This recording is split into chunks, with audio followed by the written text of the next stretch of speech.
খাগড়াছড়ি জেলার মানুষের প্রধান জীবিকার উৎস কৃষিকাজ।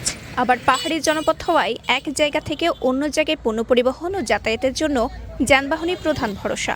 কিন্তু পানছড়ি উপজেলায় জ্বালানি তেলের সংকট দেখা দেওয়ায় চরম ভোগান্তিতে পড়েছেন যানবাহন চালক, কৃষক ও সাধারণ মানুষ। এখন বাড়িতে নিয়ে গাড়ি বন্ধ করে দেবো, তেল নাই কি করবো? ঈদের সময় বউ বাচ্চার তেল, সাবান, তারপরে যায় আছে না চাল ডাল, কই থেকে কিনবো? সামাই চিনি কই থেকে কিনবো? আল্লাহ মাহফুজ জানে।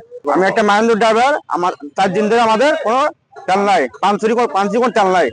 আমরা পরিবার নিয়ে খুব কষ্টতে আছি।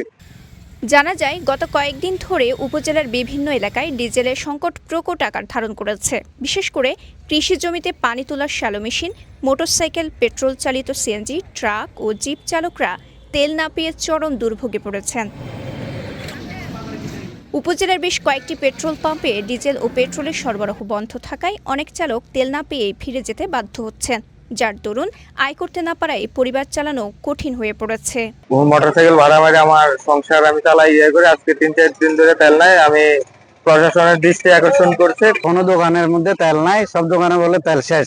এখন আমার বন্ধুর গাড়ি আর আমার গাড়ি বাসায় যাবো যে ঠেলা গাড়ি করে নিতে হবে। পাঁচশো বাজার আইসি, এখন তেল নাই, এখন তেল খালি, বোতল এখন খালি। এই তেল লইয়া এখন শিশু চালানো বন্ধ হয়ে গেছে।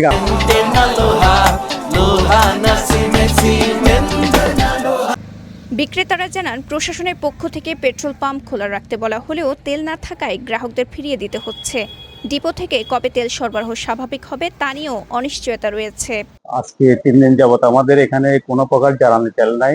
ওদিকে ডিপোতে যোগাযোগ করতেছি, ডিপো থেকে কোনো ধরনের সাড়া পাচ্ছি না। গতকাল আমাদের তেল শেষ হয়েছে, এখন ডিপোতে যোগাযোগ করতেছে, ডিপো আমাদেরকে তেল দিচ্ছে না। আমাদের দোকানটা বন্ধ রাখলে কিন্তু প্রশাসন আমাদেরকে বলবে দোকান কেন বন্ধ রাখেন, দোকান খোলা রাখেন। এখন দোকান খোলা রাখলে কাস্টমার আমাকে ডিস্টার্ব করে, আমরা তেল দিতে পারতেছি না। এ বিষয়ে পানছড়ি উপজেলা নির্বাহী অফিসার ফারহানা নাসরিন জানান, চলমান জ্বালানির তেলের সংকটের বিষয়টি প্রশাসন নিয়মিত মনিটরিং করছে। পাশাপাশি দ্রুত সংকট নিরসনে প্রয়োজনীয় ব্যবস্থা নেওয়ার কথা জানান তিনি। চলমান জ্বালানি সংকট নিরসনে উপজেলা প্রশাসন পানছড়ি কর্তৃক তেলের বাজার মনিটরিং অব্যাহত আছে এবং তেলের ডিলার যারা আছেন তাদের প্রতি ইনস্ট্রাকশন দেওয়া হয়েছে যাতে অতিরিক্ত দামে তেল বিক্রি না করে এবং চলমান সংকট নিরসনে তারা যাতে প্রয়োজনীয় ব্যবস্থা নেয়। দ্রুত জ্বালানি তেলের সরবরাহ স্বাভাবিক করতে প্রশাসনের দ্রুত কার্যকর পদক্ষেপ নেওয়ার দাবি জানায় স্থানীয় বাসিন্দা, চালক ও ব্যবসায়ীরা। খাগড়াছড়ি পানছড়ি উপজেলা থেকে শাহজাহান কবির সাজু পাঠানো তথ্যচিত্রে সাফা মারওয়া, কালের কণ্ঠ, চট্টগ্রাম।